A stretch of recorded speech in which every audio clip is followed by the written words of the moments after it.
ফিলিস্তিনের যে অবস্থা, ফিলিস্তিনকে আমরা সাপোর্ট রেখে, ফিলিস্তিনের মা বোনদেরকেও সাপোর্ট রেখে আমরা একটা জিনিস বাদ দিতে চাই, বয়কট করতে চাই। সেই জিনিস আবার বলো, সেটার নাম হলো কোকা কোলা। আর সবাইকে বলবো, ইসরায়েলি যত পণ্য আছে সমস্ত জিনিসকে আমরা কি চাই? আমরা বয়কট চাই, বর্জন চাই।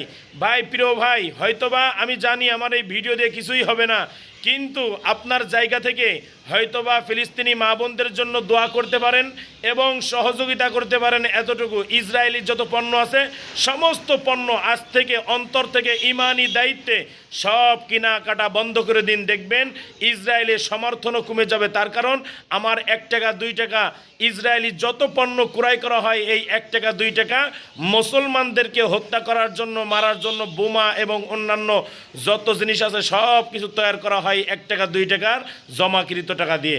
অতএব সবাই ভালো থাকবেন। এই ভিডিওটা ইনশাল্লাহ সবার ভালো লাগবে। কিন্তু আমরা বয়কট করব কি জিনিস? আবার বলো, কোকা কোলা। 2 নম্বরে ইসরায়েলি সমস্ত পণ্য একেবারেই বয়কট। ঠিক আছে ইনশাআল্লাহ।